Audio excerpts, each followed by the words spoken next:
ओम श्री गणेशाय नमः। ओम श्री परमात्मने नमः। श्री गर्ग संहिता 7वां अध्याय। मल्ल क्रीड़ा महोत्सव की तैयारी। रंग द्वार पर कोल्या पीड़ का वध तथा श्री कृष्ण और बलराम का चाणूर और मुष्टिक के साथ मल्ल युद्ध में प्रवृत्त होना।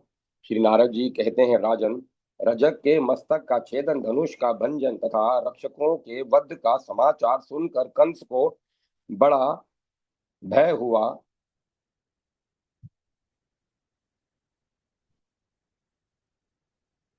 तत्काल उसके सामने अपशकुन प्रकट हुए। उसके बाएं अंग फड़कने लगे। उसे स्वप्न में अपना अंग भंग दिखाई देने लगा। इससे दैत्यों के राजा कंस को रात भर नींद नहीं आई।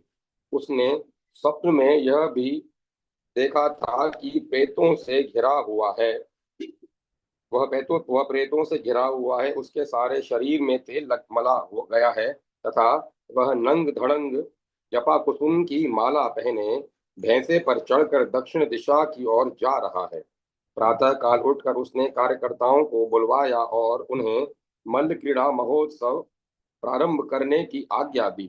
सभा मंडप के सामने ही विशाल प्रांगण के से युक्त स्थान पर रंगभूमि की रचना की गई।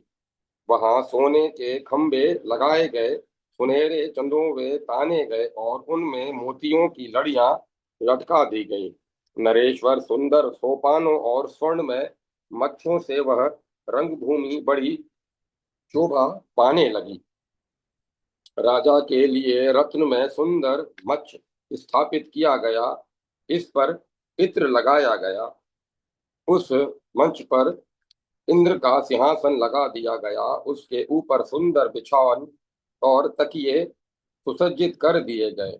चंद्रमंडल के समान मनोहर दिव्य छत्र तथा हीरे की बनी हुई मुठ वाले हंस की सी आभा से युक्त व्यजन और चामरों से सुशोभित विश्वकर्मा द्वारा रचित वह 10 हाथ ऊंचा सिंहासन बड़ा ही चित्ताकर्षक था। उस पर आरूढ़ हो राजा कंस पर्वत शिखर पर बैठे हुए सिंह के समान शोभा पा रहा था।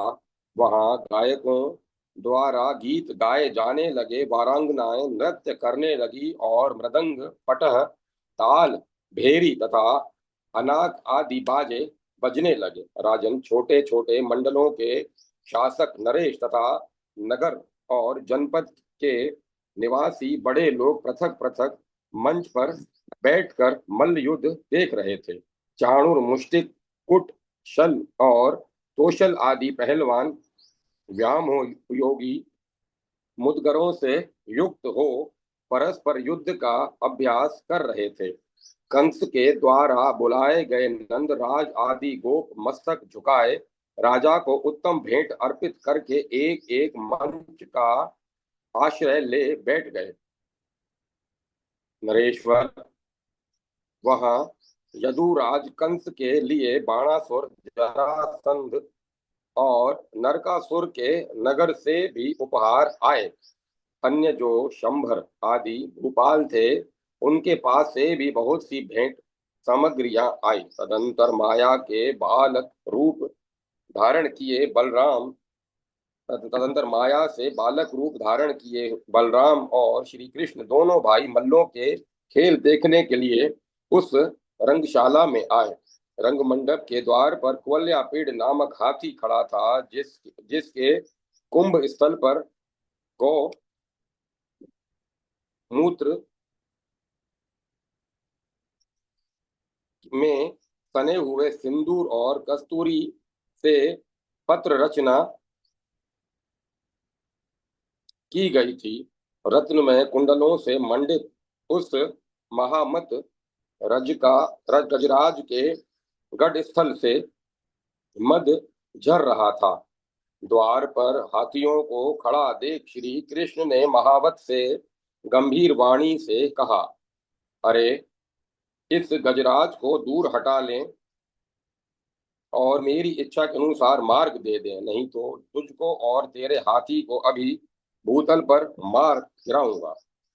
तब कुपित हुए महावत ने उस संपूर्ण दिशाओं में जोर जोर से चिंगाड़ते हुए उस मत वाले हाथी को नंद नंदन पर आक्रमण करने के लिए आगे बढ़ाया। गजराज ने तत्काल ही श्री हरि को सूंड से पकड़कर उठा लिया, परंतु अपना भार अधिक बढ़ाकर श्री हरि उसकी पकड़ से बाहर निकल गए। जैसे वृंदावन के निकुंजों में श्री हरि इधर उधर लुकते छुपते थे, उसी प्रकार इधर उधर घूम कर वे कुवलिया पेड़ के पैरों के बीच में छिप गए। हाथी ने अपनी सूंड उठाकर उन्हें पकड़ लिया, किंतु उसकी सूंड को दोनों हाथों से दबाकर श्री हरि पीछे की ओर निकल गए। तब हाथी ने बगल की दिशा में घूमकर उन्हें पकड़ने की चेष्टा की, किंतु माधव उसके मस्तक पर मुक्के से प्रहार करके आगे की ओर भागे। वेदहराज उस गजराज ने भागते हुए श्री हरि का पीछा किया। उस समय मथुरापुरी में कोहराम मच गया। फिर श्री हरि चक्कर देकर इधर पीछे ही और निकल आए। उधर महाबली बलदेव ने जैसे गरुड़ सर्प को पकड़ते हैं, उसी प्रकार अपने बाहु दंडों से उसकी पूंछ पकड़कर उसे पीछे की ओर खींचा। तब हंसते हुए भगवान श्री कृष्ण ने अपने दोनों हाथों से बलपूर्वक उसकी सूंड पकड़कर उसी तरह आगे की ओर खींचना आरंभ किया, जैसे मनुष्य कुएं से रस्सी को खींचता है। नरपेश्वर उन दोनों भाइयों के आकर्षण से वह हाथी व्याकुल हो गया। तब 7 महावत बलपूर्वक उस हाथी पर चढ़ गए। साथ ही दूसरे महावत भी श्री कृष्ण का वध करने के लिए 300 हाथी वहां ले आए। महावतों के अंकुश की चोट करने से कुपित हुआ वह मत वाला हाथी पुनः श्री कृष्ण की ओर झपटा। तब बलदेव जी के देखते देखते साक्षात भगवान श्री कृष्ण ने उसकी सूंड पकड़ ली और इधर उधर घुमाकर उसे उसी प्रकार पृथ्वी पर दे मारा, जैसे कोई बालक कमंडलू पटक दे। उस पर चढ़े हुए 7 महावत इधर उधर दूर जा गिरे और वहां जुटे हुए साधु पुरुषों के देखते देखते वह हाथी प्राण शून्य हो गया। विदेहराज उसके शरीर से एक ज्योति निकली और श्री घनश्याम में विलीन हो गई। महाबली बलराम और श्री कृष्ण ने उस हाथी के दोनों दांत उखाड़ लिए और जैसे सिंह के 2 बच्चे बहुत से मृगों का संहार कर डाले, उसी प्रकार समस्त महावतों को मौत के घाट उतार दिया। हाथी के मारे जाने पर जो अन्य महावत बचे थे, वे सब इधर उधर भागकर उसी प्रकार छिप गए, जैसे वर्षा काल व्यतीत हो जाने पर बादल जहां के तहां विलीन हो जाते हैं। इस प्रकार कुवलया पिंड का वध करके पसीने की बूंदों और हाथी के मद से अंकित हुए बलराम और श्री कृष्ण दोनों बंधु गोपों और तथा शेष दर्शनार्थियों के मुख से अपनी जय जयकार सुनते हुए बड़ी उतावली के साथ रंगशाला में प्रविष्ट हुए। उस समय उन दोनों के मुख अधिक परिश्रम के कारण लाल हो गए थे। उसके हाथों में उनके हाथों में हाथी के दांत थे। वे दोनों दिशाओं में एक साथ चलने वाले अनिल और अनल की भांति बड़े वेग से रंगभूमि में पहुंचे। उस समय मल्लों ने उन्हें महामल्ल समझा और नरों ने नरेंद्र, नारियों ने उन्हें कामदेव माना और गोप गणों ने वज्र का स्वामी। पिता की दृष्टि में वे पुत्र जान पड़े और दुष्टों को दंडधारी यमराज के समान प्रतीत हुए। कंस ने उनको अपनी मृत्यु समझा और ज्ञानी पुरुषों ने उन्हें विराट ब्रह्म के रूप में देखा। उस समय बलराम जी के साथ रंगशाला में गए हुए श्री कृष्ण को भोज देशीय योगी शिरोमणि महात्मा पुरुषों ने परम तत्व के रूप में अनुभव किया। सभी तरह के लोगों ने अपने पृथक पृथक भावना के अनुसार उन परिपूर्ण देव श्री हरि को विभिन्न रूपों में देखा और समझा। हाथी को मारा गया सुनकर और उन महाबली बंधुओं को देखकर मनस्वी कंस मन ही मन भयभीत हो उठा था। मंचों पर बैठे हुए दूसरे दूसरे लोग मन ही मन हर्ष से उल्सित हो उठे और जैसे चंद्रमा को देखकर चकोर सुखी होते हैं, उसी प्रकार वे उन्हें देखकर परमानंद में निमग्न हो गए। नगर के लोग अत्यंत उत्सुक हो एक दूसरे के कान से कान सटाकर परस्पर कहने लगे, ये दोनों वासुदेव नंदन साक्षात परम पुरुष परमेश्वर हैं।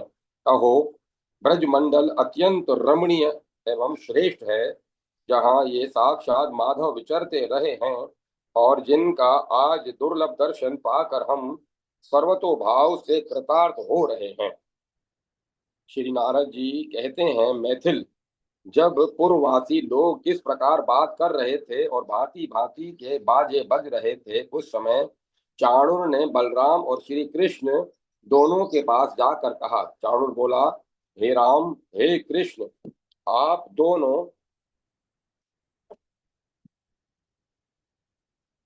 दोनों बड़े बलवान हैं, अतः महाराज के सामने अपने बल का प्रदर्शन करते हुए युद्ध कीजिए। यदुकुल तिलक महाराज कंस यदि इस युद्ध से प्रसन्न हो गए तो आप लोगों की और हमारी कौन कौन सी भलाई नहीं होगी, अर्थात सब होगी। श्री भगवान ने कहा, राजा के कृपा प्रसाद से तो हमारी पहले से ही बहुत भलाई हो रही है, किंतु इतना ध्यान रखो कि हम लोग बालक हैं, अतः समान बल वाले बालकों के साथ ही हमारा युद्ध होगा, किसी बलवान के साथ नहीं। इसकी यथोचित व्यवस्था होनी चाहिए, यहाँ अधर्म युद्ध कदापि न होने पाए। चाणूर ने कहा, न तो आप बालक हैं और न बलराम जी ही किशोर हैं। आप साक्षात बलवानों में भी बलिष्ठ हैं, क्योंकि सहस्त्र मत वाले हाथियों का बल धारण करने वाले कुवल्या पिंड को आप दोनों ने खिलवाड़ में ही मार डाला है। श्री नारद जी कहते हैं, राजन, चाणूर के ऐसी बात सुनकर अघमर्दन बालक श्री कृष्ण चारुण के हाथ और बलवान बलराम जी मुष्टि के साथ मल्ल युद्ध करने लगे। वे एक दूसरे के भुजदंडों को दोनों भुजाओं से पकड़कर अपनी ओर खींचते और पीछे धकेलते हुए लोगों के देखते देखते वे दोनों भाई विजय की इच्छा से लड़ने वाले दो हाथियों की भांति अपने शत्रुओं से भिड़ गए। साक्षात श्री हरि ने चाणूर के शरीर को दोनों हाथों से उठाकर उसके देह भार को उसी प्रकार तोला जैसे ब्रह्मा जी पुण्यात्माओं के पुण्य भार को तोला करते हैं। फिर महावीर चाणूर ने भगवान श्री हरि को एक ही हाथ से उसी प्रकार लीला पूर्वक उठा लिया, जैसे नागराज शेष भूमंडल को अपने एक ही फन से पर धारण करते हैं। माधव ने अपनी भुजाओं के वेग से चाणूर की गर्दन और कमर में हाथ लगाकर उसे उठा लिया और सहसा पृथ्वी पर दे मारा। एक और श्री कृष्ण और चाणूर तथा दूसरी और बलराम और मुष्टिक एक दूसरे को हाथों, घुटनों, पैरों, भुजाओं, छातियों, अंगुलियों और मुक्कों से मारने लगे। बलराम और श्री कृष्ण के मुखों पर परिश्रम जनित पसीने की बूंदें देखकर दया से द्रवित हो उस समय महल की खिड़कियों के पास बैठी हुई राजरानियां आपस में कहने लगी। स्त्रियां बोली, अहो, राजा के मौजूद रहते उनके सामने सभा में यह बहुत बड़ा अधर्म हो रहा है। कहाँ तो वज्र के समान सुदृढ़ शरीर वाले वे दोनों पहलवान और कहाँ फूल के सदृश सुकुमार बलराम और श्री कृष्ण। अहो, हम मथुरापुर वासियों का कैसा अभाग्य है कि हमें आज इतने दिनों तक इनका दर्शन भी हुआ, तो युद्ध के अवसर पर वनवासी गोपों का महान सौभाग्य अत्यंत धन्यवाद के योग्य है, जिन्हें रास रस के साथ श्री कृष्ण बलराम का दर्शन होता आ रहा है। सखियों, आश्चर्य की बात तो यह है कि इस दुष्ट चित्त राजा के रहते हुए कोई भी कुछ कहने को समर्थ नहीं हो सकता। इसीलिए हमारे पुण्य के बल से ये दोनों शीघ्र ही अपने शत्रुओं पर विजय प्राप्त करें। इस प्रकार श्री गर्ग संहिता में श्री मथुरा खंड के अंतर्गत श्री नारद बहुलाश्व संवाद में युगल्या पिंडवध नामक 7वां अध्याय पूरा हुआ। जय माता सरस्वती, जय माता सरस्वती। 8वां अध्याय चाणूर, मुष्टिक आदि मल्लों का तथा कंस और उसके भाइयों का वध। श्री नारद जी कहते हैं, राजन, नंदराज का चित्त करुणा से द्रवित हो रहा था। उनकी ओर ध्यान देकर तथा वनिताओं के मनोरथ को याद करके श्रीहरि ने शत्रुओं को मार डालने का संकल्प मन में लेकर बलपूर्वक युद्ध आरंभ किया। चाणूर को भुजदंडों से उठाकर श्री कृष्ण ने बलपूर्वक अकस्मात आकाश में उसी प्रकार फेंक दिया जैसे हवा ने उखड़े हुए कमल को सहसा उड़ा दिया हो। आकाश से नीचे मुंह किए हुए पृथ्वी पर इतने वेग से गिरा मानो वह कोई तारा टूट पड़ा।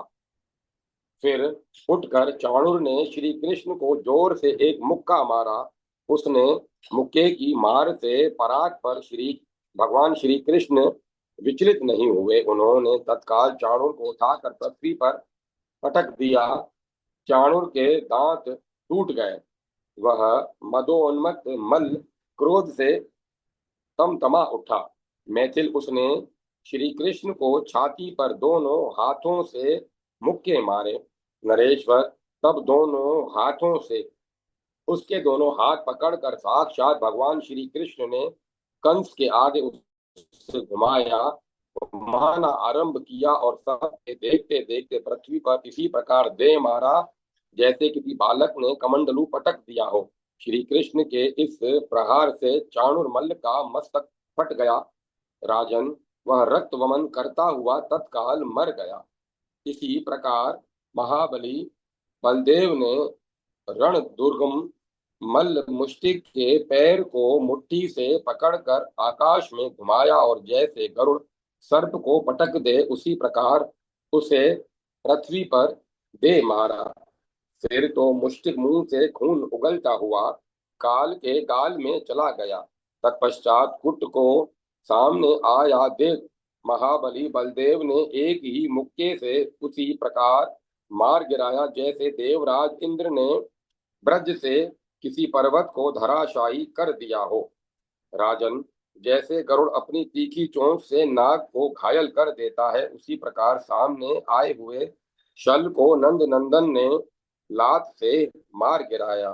फिर तोशल को पकड़कर श्री कृष्ण ने उसे बीच से ही चीर डाला और जैसे हाथी किसी पेड़ की डाली को तोड़ फेंके उसी प्रकार उसे कंस ने मज्ज के सामने फेंक दिया मंच के सामने फेंक दिया। ये सब मल्ल अखाड़े में गिराए जाते ही मौत के मुख में चले गए और उनके शरीर से निकली हुई ज्योतियां सत्पुरुषों के देखते देखते भगवान वैकुंठ श्री कृष्ण में समा गई।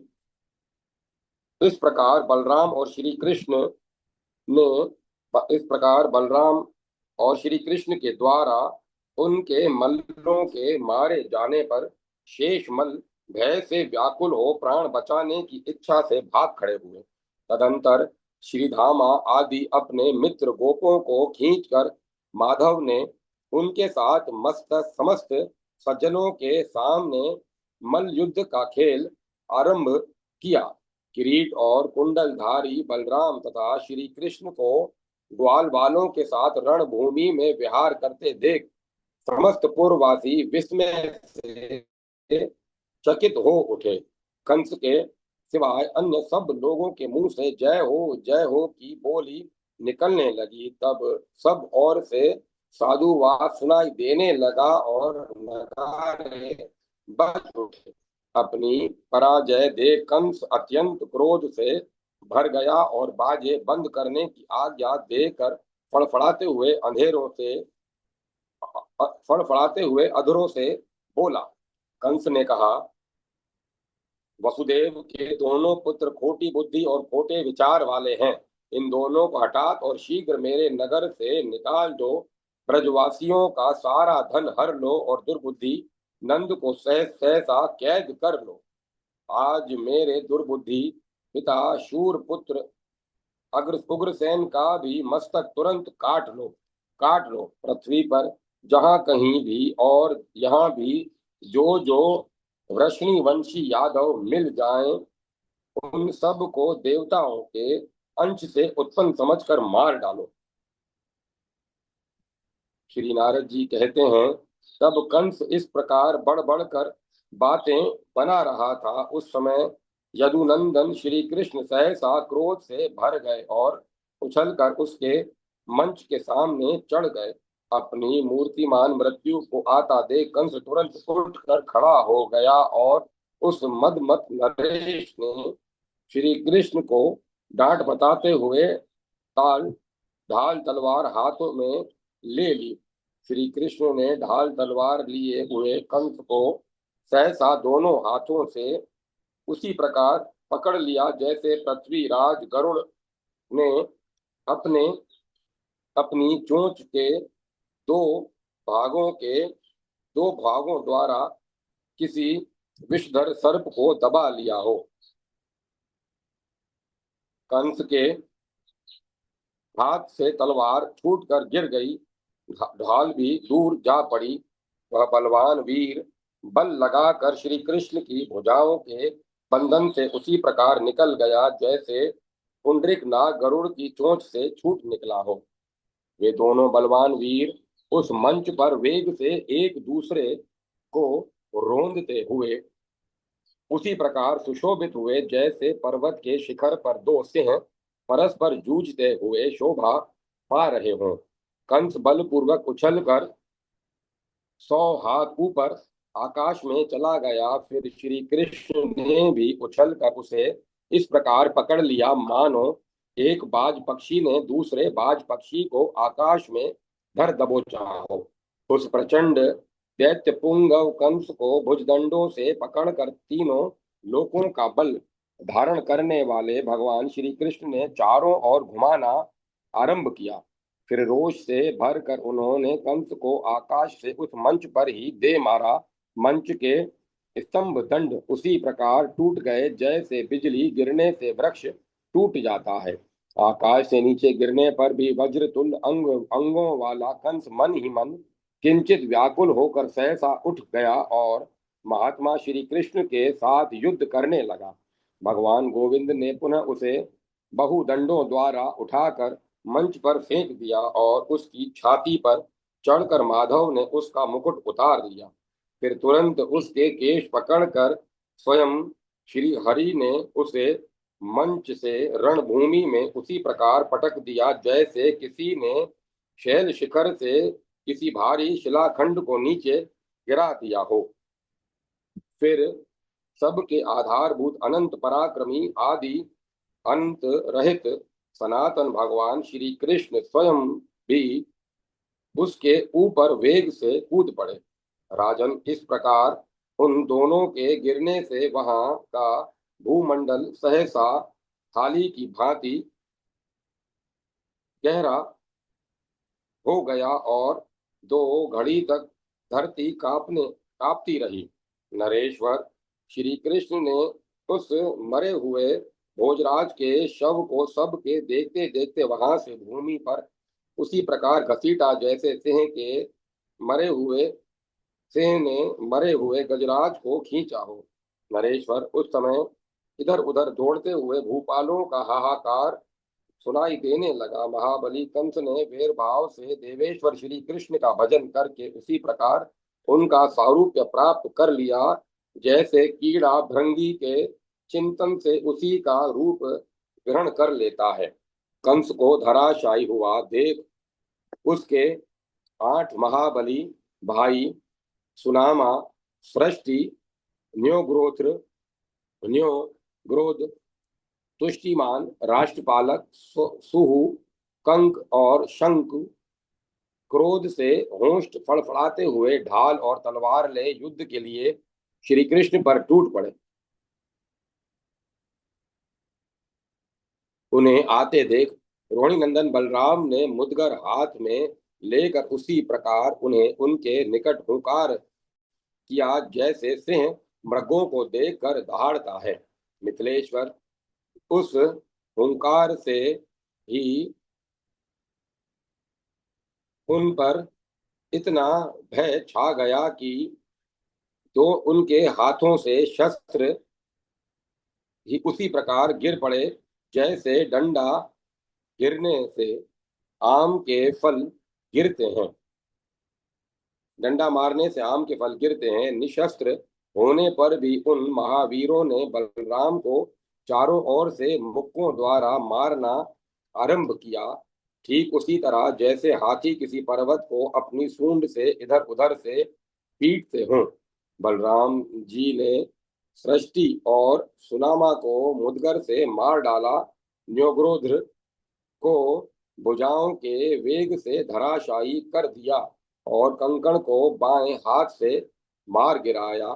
माधव ने शंकु, सुहु और तुष्टिमान को बाहें पैर से कुचल तुष्टिमान को बाएं पैर से कुचल दिया तथा राष्ट्र पाल को आघात दाहिने पैर के आघात से काल के गाल में भेज दिया।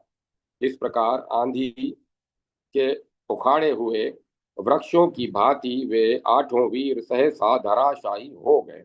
विदेहराज उन सब की ज्योति भगवान में लीन हो गई। देवताओं की धुंदुबियां बजने लगी। उसी समय चारों ओर जय जयकार होने लगी। देवता लोग उसी क्षण नंदन वन के फूलों की वर्षा करने लगे। विद्याधारियों विद्याधरियों और गंधर्वांगनाओं हर्ष से विहल हो नृत्य करने लगी। विद्याधर गंधर्व और किन्नर भगवान का यश गाने लगे। ब्रह्मा आदि देवता मुनि और सिद्ध विमानों द्वारा भगवान का दर्शन करने के लिए आए। वे वैदिक मंत्रों का पाठ करते हुए दिव्य वाणी द्वारा बलराम और श्री कृष्ण दोनों भाइयों की स्तुति करने लगे। तदंतर कंस की अस्थि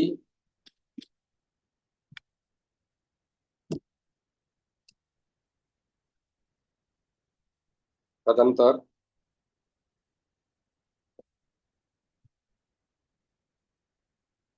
कंस की अस्थि प्राप्ति आदि आदि रानियां हाथों से छाती पीटती हुई महल से बाहर निकली और प्राप्त हुए वैधव्य के दुख से दुखी हो विलाप करने लगी। स्त्रियां बोली, हा नाथ, हे युद्धपते, हे महाबली वीर, तुम कहाँ चले गए? तुम तो त्रिभुवन विजयी तथा साक्षात देवताओं के लिए भी दुर्जय वीर थे। तुमने निर्दय होकर अपनी बहन के नवजात बच्चों की हत्या की थी और 10 दिन से कम और अधिक उम्र वाले दूसरे दूसरे बालकों को भी बलपूर्वक वध कर डाला। इस उसी घोर पाप के कारण तुम ऐसी दशा को प्राप्त हुए। श्री नारद जी कहते हैं, राजन, इस प्रकार अश्रु से भीगे मुख वाली दीन दुखी राजपत्नियों को धीरज बंधाकर लोक भावन भगवान ने यमुना के तट पर श्री खंड चंदन से युक्त चिताएं बनवाई और मारे गए मामाओं की पारलौकिक क्रियाएं करवा कर सबको समझाया। इस प्रकार श्री गर्ग संहिता में मथुरा खंड के अंतर्गत श्री नारद बहुलाश्व संवाद में कंस का वध नामक 8वां अध्याय पूरा हुआ। जय माता सरस्वती। जय माता सरस्वती। 9वां अध्याय श्री कृष्ण द्वारा वसुदेव देवकी की बंधन से मुक्ति। श्री कृष्ण और बलराम का गुरुकुल में विद्या अध्ययन तथा गुरु दक्षिणा के रूप में गुरु के मरे हुए पुत्र को यमलोक से लाकर लौटाना।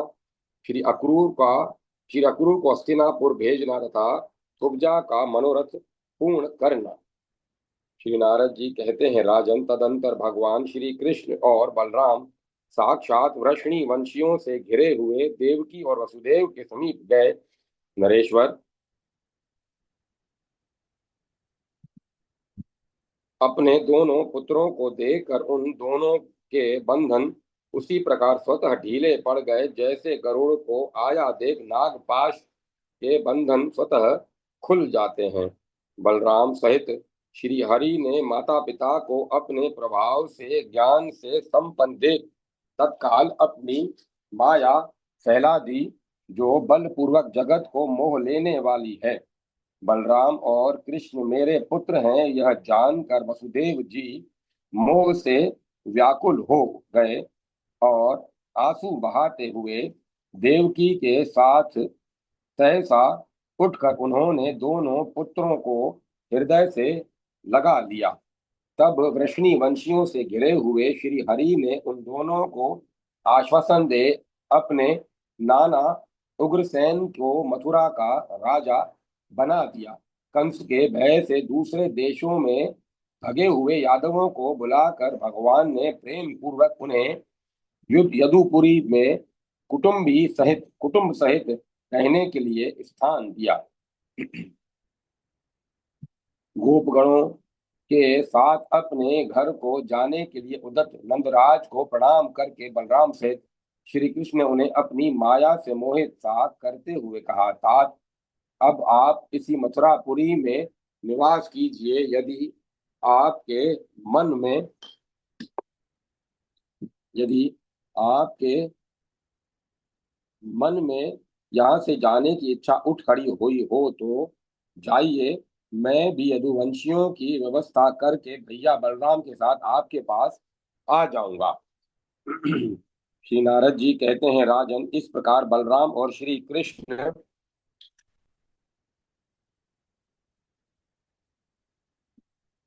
के द्वारा पूजित एवं समन्वित नंदराज वसुदेव जी को हृदय से लगाकर प्रेमातुर हो ब्रज को चले गए। वसुदेव जी ने श्री कृष्ण के जन्म नक्षत्र पर जो पहले 10 लाख गोदान करने का संकल्प किया था, उसे पूरा करने के लिए उतनी गौओं को वस्त्र और मालाओं से अलंकृत करके ब्राह्मणों को दे दिया। फिर धर्मज्ञ वसुदेव ने गर्गाचार्य को बुलाकर श्री कृष्ण और बलभद्र का विधिवत यज्ञोपवीत संस्कार करवाया। तदंतर समस्त विद्याओं का अध्ययन करने के लिए उदत हो परमेश्वर बलराम और श्री कृष्ण साधारण जनों की भांति गुरु सांदीपनी के पास आए। गुरु की उत्तम सेवा करके दोनों माधवों ने थोड़े ही समय में सारी विद्याएं पढ़ ली और वे दोनों समस्त विद्वानों के शिरोमणि हो गए। तत्पश्चात वे दोनों भाई हाथ जोड़कर गुरु जी को दक्षिणा देने के लिए उद्यत हुए। उस समय उन ब्राह्मण गुरु ने उन दोनों से दक्षिणा में अपने मरे हुए पुत्र को मांगा। तब वे दोनों भाई सुनहरे साज सामानों से युक्त रथ पर आरूढ़ हो मन इंद्रियों को वश में रखते हुए प्रभास तीर्थ में समुद्र के निकट गए। दोनों ही भाग्य भयानक पराक्रमी थे। उन्हें आया जान समुद्र तत्काल कांप उठा और रत्नों की उत्तम भेंट ले आकर दोनों हाथ जोड़ उनके चरण प्रांत में पड़ गया। उससे भगवान ने कहा, तुम मेरे गुरुदेव के पुत्र को शीघ्र ही लौटा दो। तुमने अपनी प्रचंड लहरों के घटाटोप से उस ब्राह्मण बालक का अपहरण कर लिया था। समुद्र बोला, भगवान देव देवेश्वर, मैंने उस ब्राह्मण बालक का अपहरण नहीं किया है। उसका हरण तो शंख रूपधारी असुर पंचजन ने किया है। वह बलिष्ठ दैत्यराज सदा मेरे हृदय में निवास करता है। वह देवताओं के लिए भी भय कारक है, अतः आपको उसे जीत लेना चाहिए। श्री नारद जी कहते हैं, समुद्र के यूं कहने पर भगवान श्री कृष्ण ने अपनी कमर में दृढ़ता पूर्वक वस्त्र बांध लिया और वे भयंकर शब्द करने वाले उस समुद्र में बड़े वेग से कूद पड़े। विदेहराज, त्रिलोकी का भार धारण करने वाले श्री कृष्ण के कूदने से वह समुद्र इस प्रकार अत्यंत कांपने लगा, मानो वज्रकूट गिरी के द्वारा उससे मत डाला गया हो। तब वीर पंचजन्य दैत्य युद्ध करने के लिए सहसा श्री कृष्ण के सामने आया। उसने माधव पर अपना शूल चला दिया, किंतु उस शूल को हाथ में लेकर श्री कृष्ण ने उसी के द्वारा उस पर आघात किया।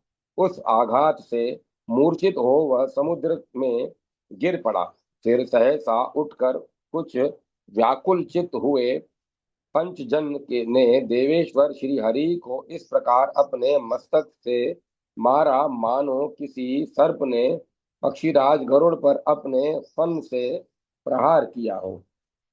तब साक्षात परिपूर्णतम भगवान श्री हरि ने कुपित होकर बड़े वेग से उसके मस्तक पर मुक्का मारा। श्री कृष्ण के मुक्के की मार से तत्काल उसके प्राण पखेरु उड़ गए।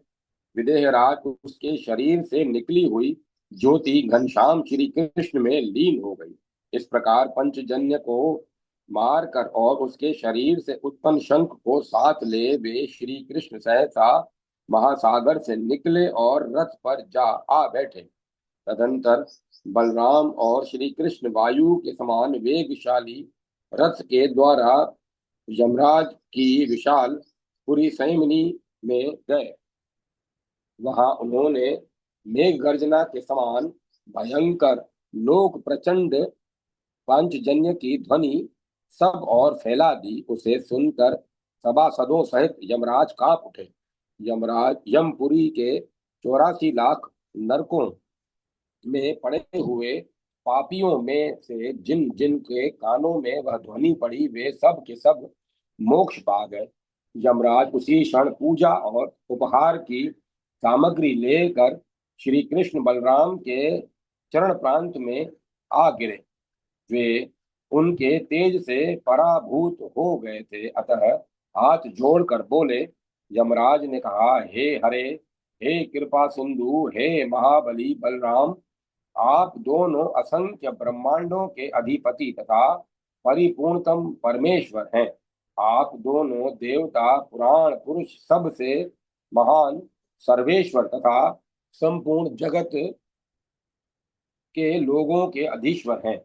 आज भी आप दोनों सबके ऊपर विराजमान हैं। परमेश्वरों, आप अपनी वाणी द्वारा हमें आज्ञा दें कि हमें क्या सेवा करनी है।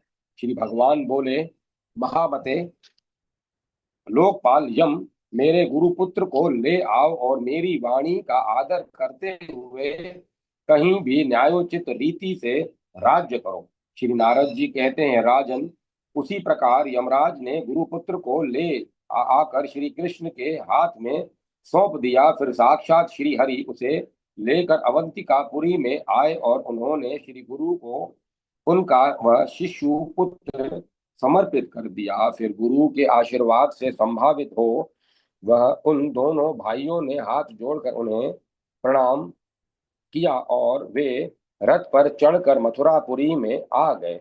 वहां यदुवंशियों ने उनका बड़ा सम्मान किया। एक दिन समस्त कारणों के भी कारण श्री कृष्ण अपने भक्त पांडवों का स्मरण करते हुए बलराम जी के साथ अक्रूर के घर गए।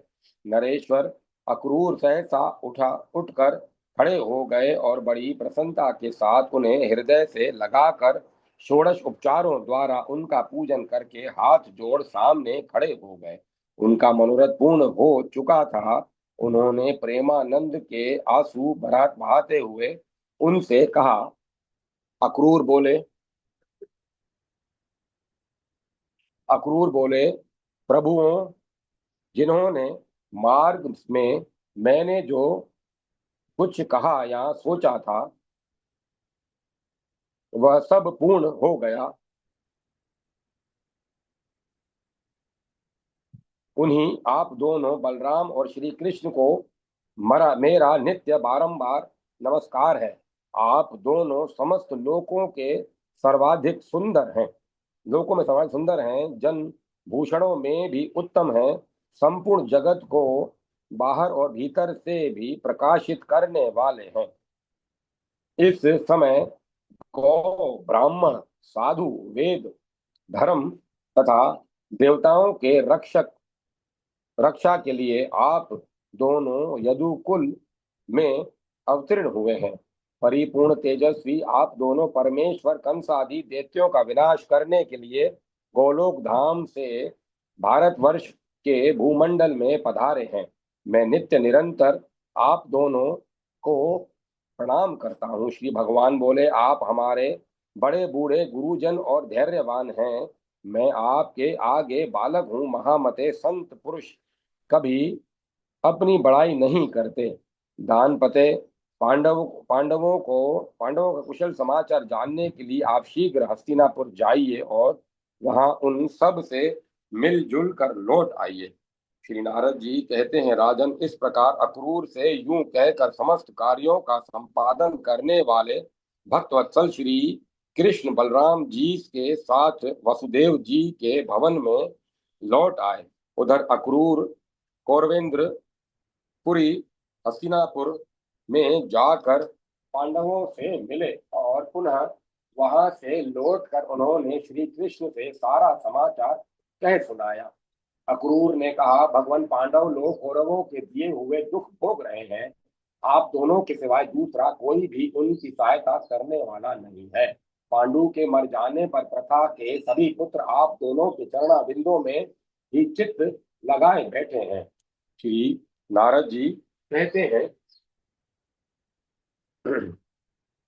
राजन, उस समय अक्रूर से यूं कहकर समस्त कार्यों का संपादन करने वाले भक्तवत्सल भगवान श्री कृष्ण बलराम जी के साथ वसुदेव के भवन में लौट आए।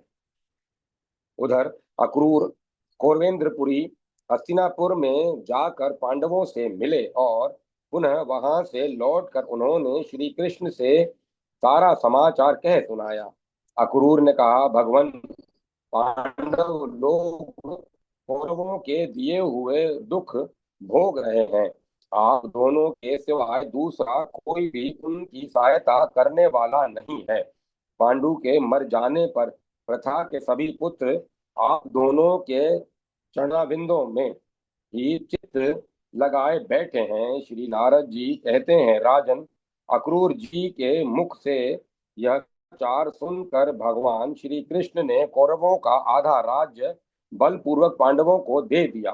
तदंतर अपनी कही हुई बात को याद करके भगवान श्री कृष्ण उद्धव को साथ ले कुब्जा के महामंडल संयुक्त भवन में गए।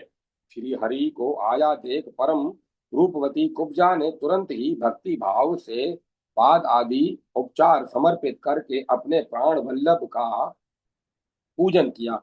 कुब्जा के उत्तम भवन की दीवारों में सोने और रत्न जड़े गए थे। उस रूपवती रमणी के साथ श्री हरि उसी प्रकार शोभित हुए जैसे वैकुंठ धाम में रमा के साथ रमापति विष्णु शोभा पाते हैं। राजन, साक्षात परिपूर्णतम भगवान श्री कृष्ण स्वयं जिस सरेंद्री के पति हो गए, उनका महान तप कैसा आश्चर्यजनक है। विदेहराज, वहां लीला से मानव शरीर धारण करने वाले भगवान श्री हरि 8 दिनों तक टिके रहकर 9वें दिन वसुदेव जी के भवन में लौट आए।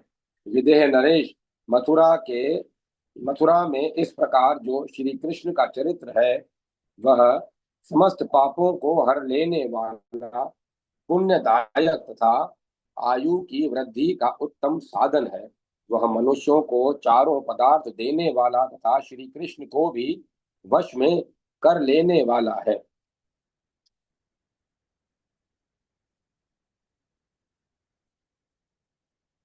तुमने जो कुछ पूछा था वह सब मैंने तुमसे कह सुनाया। अब और क्या सुनना चाहते हो?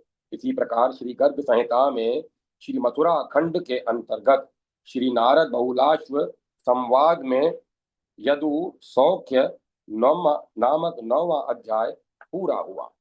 जय माता सरस्वती। जय मां सरस्वती। ओम नमः शिवाय। ओम नमो नारायण। ओम ऐं ह्रीं क्लीं चामुंडाय विच्चे। राम लक्ष्मण जान की जय बोलो हनुमान की। जय श्री राधे कृष्ण राधे कृष्ण राधे कृष्ण। अब कथा को विराम दिया जाता है। ओम तत्सत। ओम तत्सत। ओम तत्सत।